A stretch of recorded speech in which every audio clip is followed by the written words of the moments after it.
اعوذ باللہ من الشیطان الرجیم، بسم اللہ الرحمن الرحیم۔ میرا نام محمد حارث ہے اور میں خواجہ رفیق شہید کالج میں فرسٹ ایئر کا طالب علم ہوں اور میری رہائش مدینہ کالونی گلی نمبر 1 میں ہے۔ آج کا جو میرا ٹاپک ہے اس کا نام ہے فعل ماضی کے 6 ابواب۔ اس ٹاپک سے پہلے ہم نے پڑھا تھا کہ مادہ پڑھا، وزن پڑھا، اس کے بعد فعل کی تعریف اور اس کی پہچان پڑھی اور فعل ماضی کی باقی ٹاپکس پڑھے۔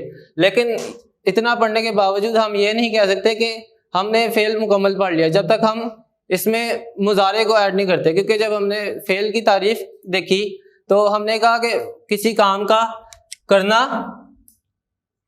ہونا یا سہنا جس میں زمانہ موجود ہو۔ اب اردو اور انگلش میں 3 طرح کے زمانے ہوتے ہیں، ایک ماضی، حال اور مستقبل۔ لیکن عربی زبان میں ماضی تو ویسا رہتا ہے، لیکن حال اور مستقبل کے لیے ایک لفظ یوز ہوا ہے جس کو کہتے ہیں مضارع۔ اب اس کی یہ حکمت عملی ہے کہ عربی دانوں کے نزدیک حال کا کوئی وجود نہیں ہے، کیونکہ جو آنے والا پل ہے وہ مستقبل ہے اور جبکہ جو پل گزر گیا وہ ماضی بن گیا۔ حال کا کوئی وجود نہیں ہے، اس لیے انہوں نے حال اور مستقبل کو مضارع قرار دیا۔ تو مضارع کے جو پہچان ہے وہ 4 حروف ہیں، یا، تا، الف، نون، یا پھر ہم اس کو ایک لفظ میں اگر لکھیں تو ہم کہیں گے یتان۔ تو ہم نے کہا کہ فعل ماضی جو ہے وہ 3 حرفی لفظ کو کہتے ہیں، جیسے فعلا، تو یہ فعل ماضی ہے۔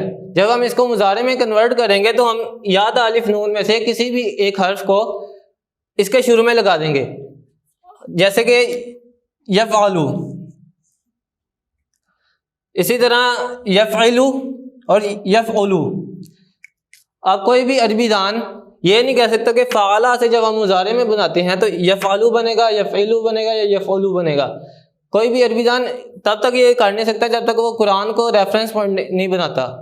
تو ہم نے کہا کہ جتنے بھی یہ سیغے نکلے ہیں یا جتنے بھی وزن بنتے ہیں یہ ہم نے قرآن سے ریفرنس لینا ہے۔ اگر ہم قرآن کا ذکر نہیں کریں گے تو ہم یہ بنا نہیں سکتے۔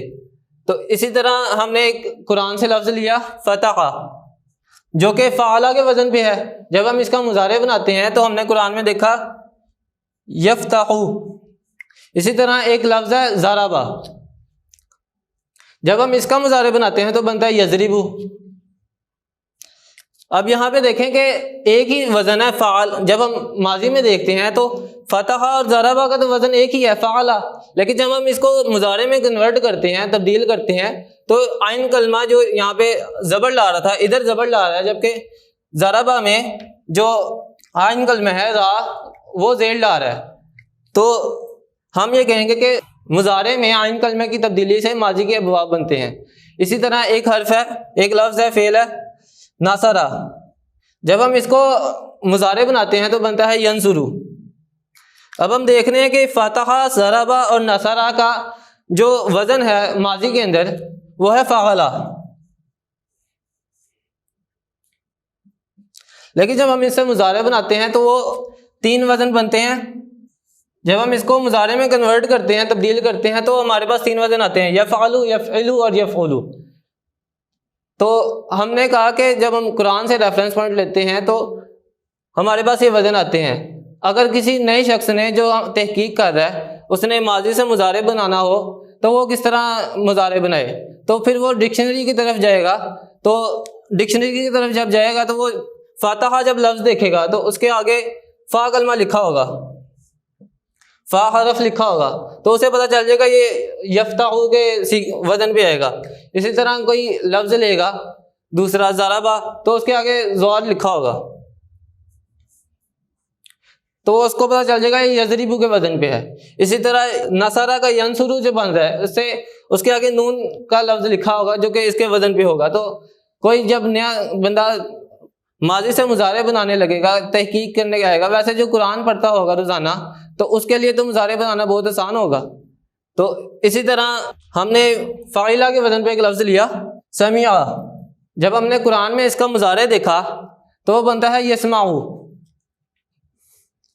اسی طرح فاعلہ کے وزن پہ جب ہم نے ایک اور لفظ دیکھا حاسبہ تو جب ہم اس کا مضارع ہم نے دیکھا تو وہ بن رہا تھا یکسب.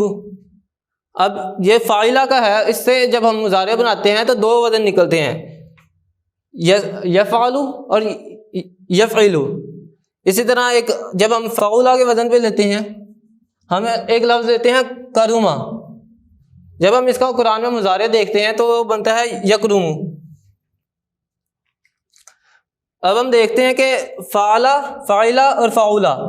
تو فعلہ سے 3 بن رہے ہیں، فعلہ، فاعلہ، فعولہ. یفعل، یفعل، یفعل. اور فاعلہ سے 2 بن رہے ہیں، یفعل اور یفعل. جبکہ فعولہ سے ایک ہی وزن بنتا ہے مضارع میں، یکرم. تو ہم دیکھتے ہیں کہ یفتح اور یسمع ایک جیسے ہیں، یضرب اور یحسب ایک جیسے ہیں، اور ینصر اور یکرم ایک جیسے ہیں. تو ہم ان کو الگ الگ کیسے کریں گے؟ ہمیں پتہ کیسے چلے گا کہ فتح اور یسمع، یفتح اور یسمع میں فرق کیا ہے؟ تو جیسے ہم نے اسم میں جو آوازیں ایک جیسی تھی، ہم نے اسم میں آوازیں دیکھی تھی ایک جیسی تھی، اینا اینا، عینی عینی، آتن آتن. جب یہ ہم نے آوازیں دیکھی تو یہ ایک جیسی تھی. جب ہم نے اس کے استعمال میں گئے تب ہم نے اس کو الگ الگ کرنا سیکھا تھا. اسی طرح جب ہم فعل پڑھ رہے ہیں تو ہم اس کے استعمال میں جائیں گے تو تب جا کے ہمیں پتہ چلے گا کہ ان میں فرق کیا ہے. تو ہم دیکھتے ہیں جو فتح کے وزن، فعلہ کے وزن پہ ہے 3، یہ جو ہے یہ متعدی ہیں، جبکہ یہ جو نچلے 3 ہیں یہ لازم ہیں. جو فعل متعدی ہے اس میں مفعول کی ضرورت ہوتی ہے، جبکہ لازم میں فعل مفعول کی ضرورت نہیں ہوتی. شکریہ. ماضی کے 6 ابواب بیان ہوئے ہیں، اور اس کی بات یہی ہے کہ اگر ہم ثابت کرنا چاہیں کہ فعلہ، فاعلہ اور فاعلہ تین مضارع میں یفعل، یفعل، یفعل یہ ہوتے ہیں، تو ہم کیسے ثابت کریں کہ عربی کے حوالے سے کہ ان کے یہ 3 اوزان ہوتے ہیں، جب تک کہ ہم قرآن مجید کو نہ دیکھیں اور قرآن مجید سے رہنمائی نہ لیں. قرآن مجید میں ان بابوں کی جو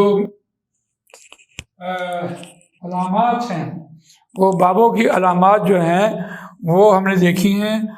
باب فا، باب ضاد، یہ اس اعتبار سے دیکھیے، فاتحہ سے باب فا، ضربہ سے باب ضاد، نصرہ سے باب نون، اور سامیہ سے باب سین، اور حاسبہ سے باب ہا، اور کارمہ سے باب کا.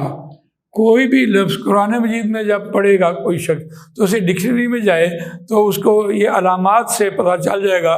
مثال کے طور پہ داخلہ، وہ داخل ہوا، داخل ہوا، اور داخلہ یدخلو، اور اس کے آگے نون لگا ہوگا.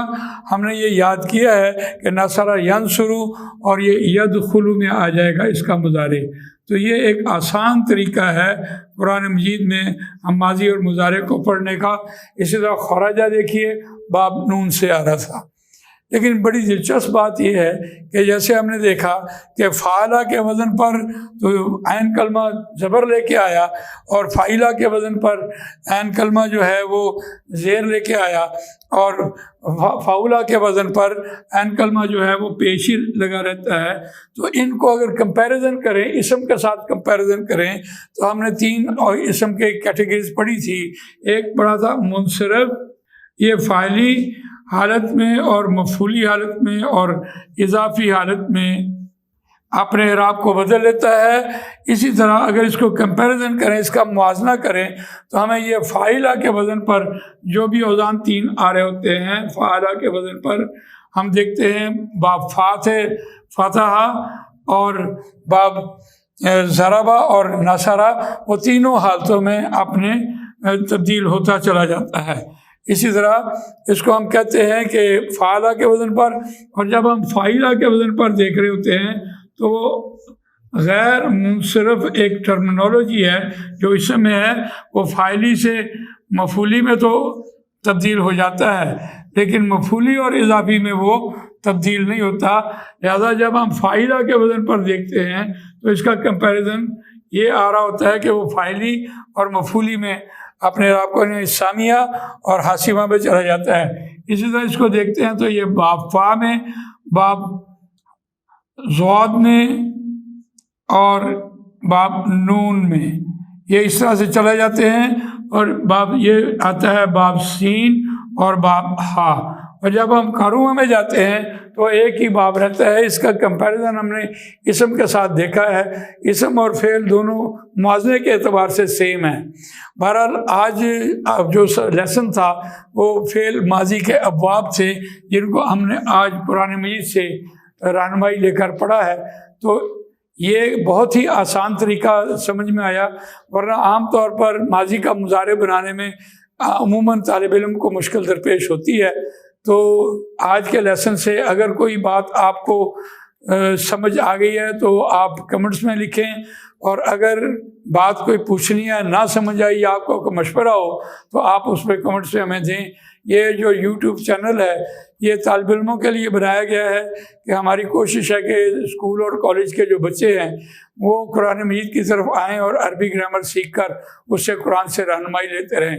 اللہ تعالیٰ مجھے اور آپ کو قرآن مجید پڑھنے، سمجھنے، اس پر عمل کرنے، اس کو دوسروں تک پہنچانے کی توفیق عنایت فرمائے۔ جزاک اللہ خیر۔